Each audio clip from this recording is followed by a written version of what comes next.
Yo, what's up guys? ZBlazing here, bringing you guys another Pokemon Wi-Fi bout. So this is against my opponent Pizza the PU trainer, and I'm bringing my PU team. So basically, I have no idea what Pokemon he's gonna start out with. I mean, let's go over his team. So he has the Esper, Noctowl, Heatmore, Wishcast, Go-Go, and Stunfisk. So I'm pretty much gonna start out with my Persian as my safest lead. Is usually the fastest Pokemon on. Is actually like one of the fastest Pokemon in the PU tier. So it's definitely a good fake out U-turn Pokemon. You know, a good lead to start off in PU. But yeah, so you guys will see how I do in this match. But yeah, let's get this match. I can't talk today, but let's get this match started.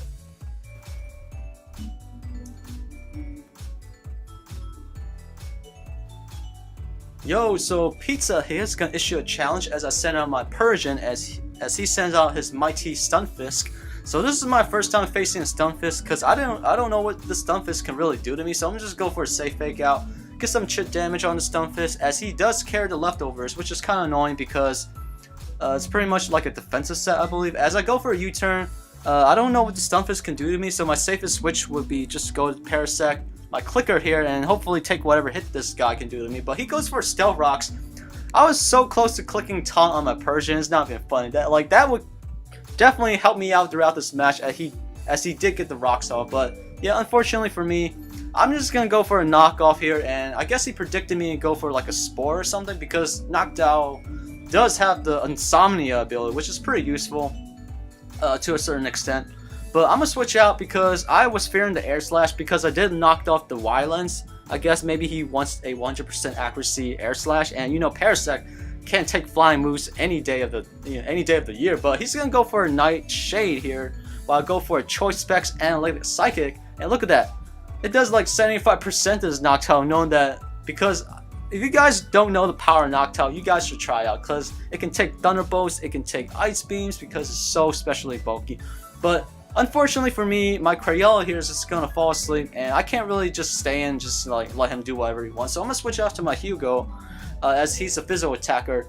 I don't know what crossed my mind. Maybe I thought Noctowl was a psychic type, so maybe that's the reason why maybe I switched to my Hugo here because Dark is good against psychic. But I'm just gonna go for a safe crunch as he switched into a Stunfisk. And look at this, and this guy just troll me, man. My is pretty much useless now because he's just paralyzed, and this Stunfisk is just laughing in my face because yeah. It's kind of a bad time for me facing this Stunfisk. But I'm gonna switch out and go to my Parasect and take the Earth Power. As you guys can see, yeah, Parasect just eats it up. Well, it did like 4 to 5 damage, I guess. But yeah, not Earth, but Ground type against Bug and Grass Pod resist. So good thing I switched to my Parasect. But he's gonna switch out his Stunfisk as he goes to Sophos. I'm gonna pull a double because he can't touch my Parasect. As the opportunity arises, I'm gonna switch to my Frogadier.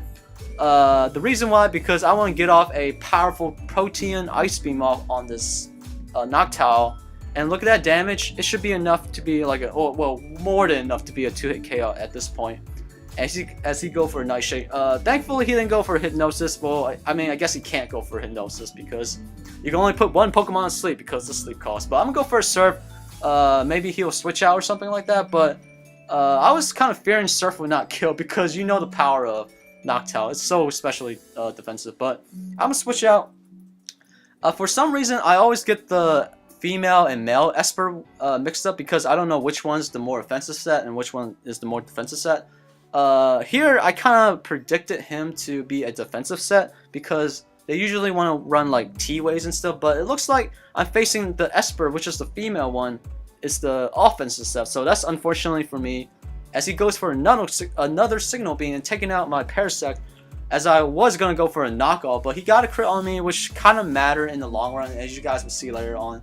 But Parasect, my fast cat right here, is going to go for I think a fake out or a U-turn. I don't quite remember, but I'm pretty sure I went for a U-turn because there's no point of faking out if he's going to like recover his HP, because I do know he's going to switch out because a U-turn would definitely do some good damage to a Psychic type. But I'm going to switch out to my Frogadier here.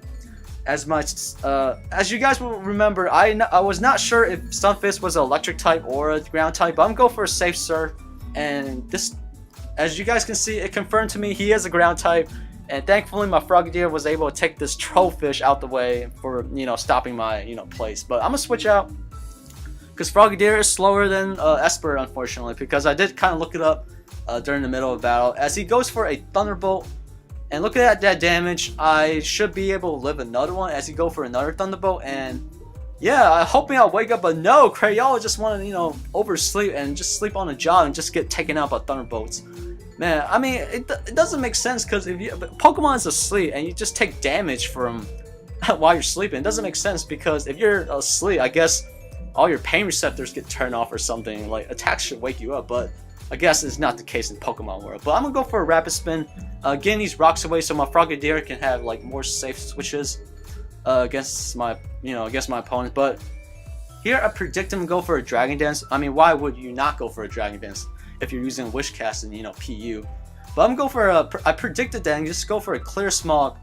Pretty much, yo, stop it. I'm just gonna reset your stats. Like, no more Dragon Dance for Dragon Dancing from for you, Wish Cast, because, you know, a Wish Cast with, I think, like 1 or 2 Dragon Dances should be enough to outspeed all my Pokemon and finish the match off. But hopefully, I'm just praying for like a burn here, because I can't just keep going for a Clear Smog, because it'll barely do anything to this Wish Cast. But he does have, you know, the type advantage. So he's gonna go for Earthquake. I know I can lift this Earthquake because Torkoal is definitely physically bulky and it's like max defense, max HP. And here's one last try to get, you know, that burn off, and fortunately for me, I did. So this definitely stopped the Wish Cast from sweeping the rest of my team, as he does, you know, take more burn damage, and eventually he'll die anyway. But I kind of make it like a stupid play. I switch out to my Persian here because I already know Persian is already like a glass cannon, and I know this Earthquake should not kill because he does have the burn.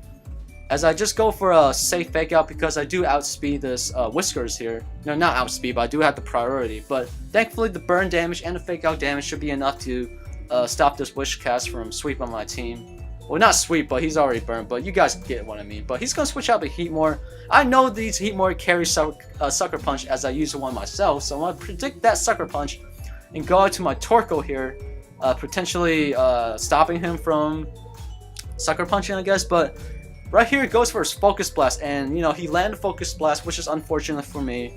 But yeah, so Torkoal's going to go down because he can't take special hits for days. But as I can see here, he does have the Life Orb. Eventually, he's going to wear out. So I'm going to go for a Fake Out as my chance to kind of take this battle back a hope. But thankfully, I got the crit, which is very fortunate for me. But I do predict the Sucker Punch and go out to my Frogadier as he does go and fail. But here, I predict him to go for maybe like a Giga Drain or a Flamethrower. But I guess the safest play for him to make is the Sucker Punch. So I